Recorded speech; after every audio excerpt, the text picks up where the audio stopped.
Spakun, për atë që unis shumë zëni me 0 zotëri. Pse me 0? Çka bërë deri tani do më thoni? Asnjë gjë, absolutisht asnjë gjë. Ditë për ditë ka folur dikush që merret me politikën shqiptare, ka thënë që do bëhen arrestimet sot e do bëhen arrestimet nesër, do bëhet ajo, do bëhet kjo, do bëhen ato më makorba, deri tani asnjë gjë nuk është shpuar Edi Rama. Jo zotëri, këtu duhet një veprim amerikan i tipit Daniel Noriega. Vetëm kjo e shpëton Shqipërinë. Ose një veprim si që ju bë Hashim Thachit, nga zyra, në helikopter, në Hag. Këto duhen bërë. Su bën këto, populli shqiptar do shkatërrohet fare. Dhe është plani ogurzi, i zi, fare i zi, i masonëve, për të prishur përbërjen demografike të popullit dhe të kombit shqiptar, për ta bërë popull shumë kombësh, se e kanë bërë në fakt shumë kombësh. Ne kemi 9 pakica kombëtare të huaja. Kuj ke 9 pakica kombëtare? Ke vetëm një minoritet grek dhe ke një 15 sërbë në Shkodër, ku janë të tjerët? 9 kombësi i kanë nxjerrë këta me urdhër të masonëve. Duan me çdo kusht të shkatërrojnë përbërjen demografike të popujve. Këte kanë bërë herët, e filluan me 1789 në Francë, me revolucionin borgjes francez, vazhduan me eliminimin se armiku i madh më i egër i masonëve kanë qenë mbretërit, sepse mbretërit janë kompakte, duan kombin e tyre të lidhur. Ndërsa republikat janë që sot vjen ti president bën çdo duar që ikën, s'marr përgjegjësi, nëse do vijun po kështu, edhe bëhet katrahur, shkatërrohet gjithçka. Ai objekt është.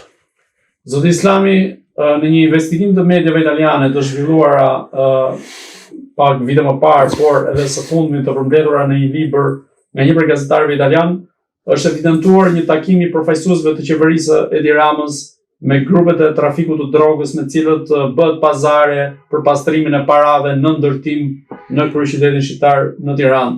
Dhe ky takim është bërë në ishullin Aruba në Amerikën Latine. A do të ketë një lëvizje qoftë nga Spaku apo qoftë nga Amerika për të luftuar trafikun e drogës në këtë rast dhe elementet e trafikut të drogës, siç po bën Trumpi me Venezuelën? Spakun mos e zën më në gojë për Edi Ramën. Spaku është pandofli Edi Ramës. Kur del nga dushi Edi Rama, pandofel vesh spakun. Ky është Spaku. Ndërsa sa i përket Amerikës, Amerika luftën për drogën e bën natyrisht, por këndvështrimi im është ndryshe i kësaj lufte. Bëhet lufta për drogën për të mos i hyrë në pazare, po jo për të ndaluar prodhimin e drogës, se për të ndaluar prodhimin dhe shpërndarjen e drogës e ka fare kollaj.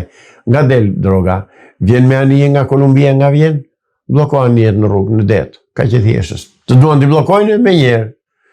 Kështu që kjo luftë bëhet vetëm për çështje tregu. Qofse Edi Rama ka vajtur atje dhe ka bërë këto që thuhet, se patjetër që ai personi që e shkruan ka të dhëna të sakta, se nuk janë serioz ata, janë halabak, si puna e ca kolegëve tuaj të mitë këtu në Tiranë. Qofse ka vajtur atje dhe ka bërë këtë gjë, i ka këmbët në sapun të lagët. Do rrëzohet dhe do bjerë. Si mendoni, a kanë Shtetet Bashkuara të Amerikës, konkretisht Departamenti Amerikan i Drejtësisë, një listë të zezë për gjithë politikanët shqiptarë, kryesisht ata të niveleve të larta në këto 30 vite në atë çfarë kanë bërë vendit? Edhe mund ta ketë, edhe mund mos ta ketë. Sepse për një farë kohë këtu në ambasadën amerikane në Tiranë kanë punuar ambasador dhe diplomat kundër interesave të Amerikës dhe të Shqipërisë. Dhe kanë mbështetur korrupsionin këtu, kanë mbështetur hajdutët, kanë mbështetur këto krime që janë bërë nga qeverisë shqiptare gjatë këtyre 32 vjetëve dhe që ata kanë vazhduar të mbajnë marrëdhënie diplomatike me ta. Bile para më pak se 4-5 vjetësh, unë në një nga intervistat e mia kam thënë, po habitem si mban marrëdhënie diplomatike qeveria e Shteteve të Bashkuara të Amerikës me një qeveri kaq të korruptuar në Shqipëri. Pra, ose nuk janë këta të korruptuar, ose janë të dy palët bashkë të korruptuar.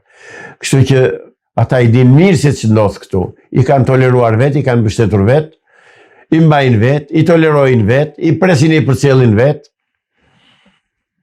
Amerikës i intereson qetësia në Shqipëri, nuk i intereson se që heq populli shqiptar. Nuk i intereson Amerikës që shqiptarët i kenë ditë për ditë që po mblidhen për të mbrojtur pronën.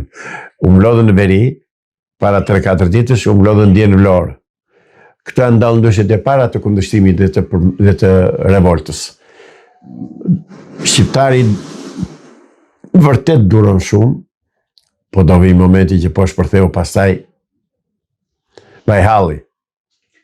Ndërkohë, Belgjika është në tratativa me Shqipërinë dhe Kosovën për ndërtimin e një burgu të madh të elementëve të fortë të kriminal, por edhe të zyrtarëve të lartë që mund të arrestohen apo dënohen për shkak të aferave korruptive. Si mendoni, a ka ardhur koha për të hapur një burg posaçërisht për politikanët e korruptuar? Jo. Ka ardhur koha që të hapet një burg i madh për të futur të gjithë gjyqtarët dhe prokurorët e Shqipërisë aktual. Që të zëvendësohen që të gjithë pa përjashtim, 100% të zëvendësohen me djemë dhe vajza të reja që kanë studiuar në Perëndim, që janë të papërlyer me pislëqet e pushtetit dhe të krimit politik në Shqipëri. Kjo duhet bërë. Po bëre këtë e ke pastruar shoqërinë shqiptare në mënyrë perfekte. Zoti Islami, të ndalemi pak te shkarkimi i Erion Veliajt nga Këshilli Bashkiak i Tiranës dhe më pas vendimi që mori Këshilli i Ministrave për këtë shkarkim, duke dërguar dhe listën e qarqeve, ose më saktë të bashkive ku do të zhvillohen zgjedhjet drejt presidencës, pra listën e bashkive që ju dërgua presidenti Barian Begaj, dhe ai nuk priti vendimin e gjykatës kushtetuese, por menjëherë dekretoi zgjedhjet për në 9 nëntor që do të mbahen në Tiranë, por edhe në bashki të tjera. Po Barian Bega është ushtari i Edi Ramës. Barian Bega çfarë do t'i japë Edi Rama do ta firmosi. Barian Bega nuk është jurist. Barian Bega nuk ka as këshilltar jurist tamam. Që ti thonë, ore, shiko, ti mund ta hedhësh firmën sot, po nëse mund vi ora që të përgjigjesh. Nuk ka të tillë. Atje rreth vetes, ai Edi Rama i ka çuar në punës që janë patronazist të komunist të betuar, që presidenti duhet në gjitha rastet i bindet qeverisë, kryeministrit, kryetarit partisë. Kështu që Barian Bega ka bërë një gafë të jashtëzakonshme aty, po se kur do ta paguaj dhe si do ta paguaj, ai e di. Unë nuk e di. Po që për të paguar do ta paguaj, ka marruar e punë. Sepse nuk mund të bëhet, nuk mund të firmosi ai sa ja çon në zyrë ti, pa studiuar, pa argumentuar dhe pa parë se çfarë po ndodh. Pra është ushtari i bindur i Edi Ramës. Nëse do ishte në një republikë parlamentare normale, a mendoni se presidenti tashmë do ishte i shkarkuar? Patjetër. Do mbledhej parlamenti dhe do ta shkarkonte më njëherë. Ose të paktën gjykata kushtetuese do të hedhte poshtë dekretin e firmosur. Këtë u thash. Pra, vemi nga vemi do vemi te drejtësia. Dëgjoj zotëri, ta dish edhe ta fiksosh se idealeri. Korrupsionin, krimin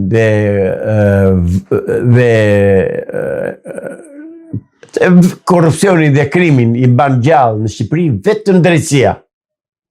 Askush tjetër. Nuk mund të lëviz një qime pa miratimin ose pa heshtjen e prokurorëve dhe të gjyqtarëve. Kështu që është drejtësia gangrena, kanceri i Shqipërisë.